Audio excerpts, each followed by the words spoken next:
आंकड़ा बता देते हैं दर्शकों को। बीजेपी वर्सेस इंडिया, जो इस वक्त चुनावी माहौल आगे बढ़ेगा, उसके तहत बीजेपी वर्सेस इंडिया कैसे एजेंडे में राम मंदिर बीजेपी के है, फिर राम पर अधिकार की बात बीजेपी कर रही है। तो इंडिया गठबंधन जो दल हैं वो कह रहे हैं कि प्राण प्रतिष्ठा से उन्होंने दूरी बनाकर रखी, न्योता भी अस्वीकार कर लिया। राहुल असम के मंदिर में गए, फिर वहां आरोप लगा रहे थे कि मुझे प्रवेश नहीं दिया गया। बीजेपी कह रही है कि राम मंदिर अभियान हम चलाएंगे और 3 महीने तक ये बड़ा अभियान चलाएंगे, कई करोड़ों लोगों तक पहुंचेंगे। मोदी ने काल चक्र का उद्गम बताया है। वहीं इंडिया जो दल के हैं नेता, वो ममता ने सद्भावना रैली निकाली है। इसके अलावा प्राण प्रतिष्ठा को बीजेपी का कार्यक्रम तक कहा गया है। जी हाँ, तो ये कहीं ना कहीं डिफरेंस साफ तौर पर नजर आता है बीजेपी की स्ट्रैटेजी में और इंडिया गठबंधन की स्ट्रैटेजी में। ममता बनर्जी का जिक्र हुआ। ममता बनर्जी को हमने देखा कल हिंदू, मुस्लिम, सिख, ईसाई सभी धर्मगुरुओं को लेकर वो सद्भावना रैली निकालती हुई नजर आई। तो कुल मिलाकर इसका कितना असर पड़ने वाला है?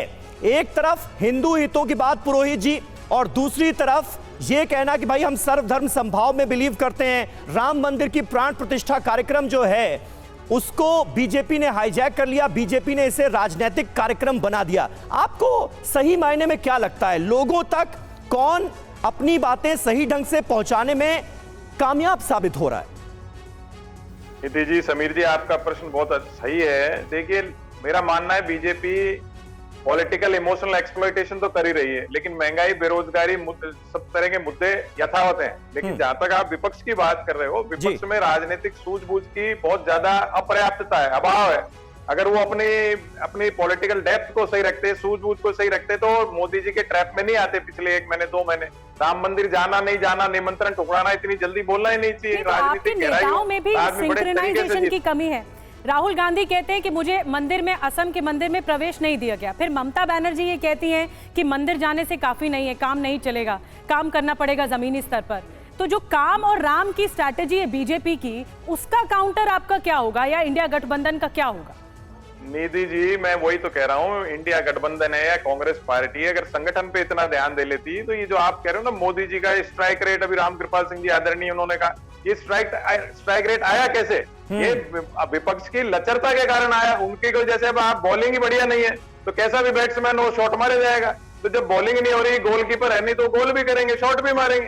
तो जब तक डिफेंस मजबूत नहीं होगा, जब तक आप स्ट्राइक रेट बोलो, कुछ भी बोलो, किसी को भी अच्छा कह सकते हो। जब विपक्ष अगर मजबूत हो जाएगा, आज की तारीख में फिर कह रहा हूँ, विपक्ष मजबूत था राजस्थान में, जैसे राजस्थान में विधानसभा के चुनाव हुए, 71 सीटें आई, उपचुनाव भी कांग्रेस पार्टी जीती। अगर टिकटें सही देते, मैंने राजनीति की सूझबूझ की बात की, अगर ढंग से प्लानिंग करते, टिकटें सही देते, तो कांग्रेस की सरकारें वापस बनती। यही तो बात है पुरोहित जी, यही तो निधि भी आपसे पूछना चाह रही है, भाई ढंग से प्लानिंग की बातें तो हो रही है, लेकिन ढंग से प्लानिंग नजर क्यों नहीं आ रही है? राजेश जी, इसका कुछ जवाब है क्या? एक तो देखिए, राम मंदिर का मुद्दा, भगवान राम का मुद्दा, 2024 के चुनावों से ऐन पहले राम मंदिर का बन जाना, भक्तों की भावनाओं का ये उफान, ये ज्वार जो इस वक्त हम देख रहे हैं, और दूसरी तरफ एक इंडिया गठबंधन नाम की चीज जिसकी शक्लो सूरत कैसी है अभी इसका ही पता नहीं चल पाया। सीट शेयरिंग पर मामला अटका हुआ है, अटके भटके लोग नजर आ रहे हैं। तो यहां पर जो मौजूदा स्थिति है उसके लिए जिम्मेदार किसको माना जाए?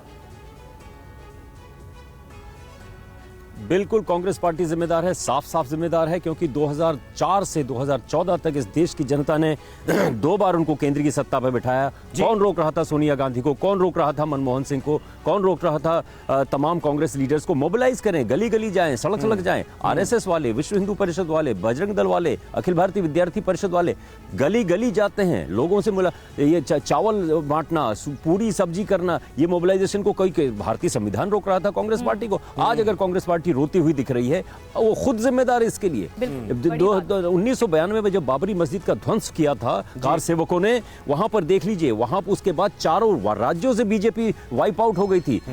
मध्य प्रदेश, राजस्थान, उत्तर प्रदेश, हिमाचल, चारों से वाइप आउट हो गई थी। उस वक्त अपोजिशन को कौन रोक रहा था कि इस संदेश को लेकर, गांधी के संदेश को लेकर के, मौलाना आजाद, नेहरू के संदेश को लेकर गांव गांव तक पहुंचे? ये लोग लहर गिनने वाले हैं, इसीलिए भारतीय जनता इनको जवाब दे रही है कि लहर आएगी तो हम भी सत्ता तक पहुंच जाएंगे।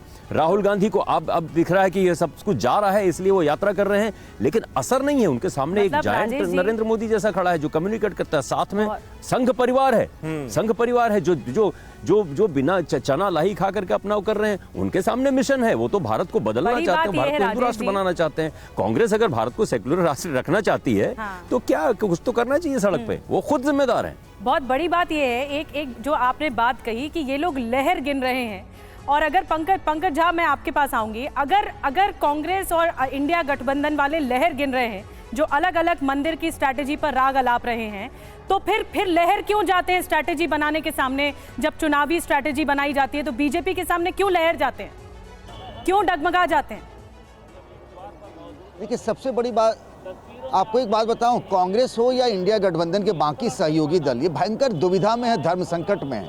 इन्हें पता ही नहीं रहता कि कब क्या कैसे करना है। जैसे मान लीजिए राम मंदिर का मसला, नीतीश कुमार कहते थे ना कि तारीख कब बताएंगे, तो तारीख भी हो गया, मंदिर बन भी गया, तो तंज जो कसते थे उसका जवाब देना होगा। अब राम मंदिर के जो निमंत्रण था उसको लेकर ही कांग्रेस और उसके तमाम दलों में देखिए कि जब प्राण प्रतिष्ठा हो रही थी सबको मंदिर जाने की जिद थी, वो राहुल गांधी हो, अखिलेश यादव हो या कोई भी हो।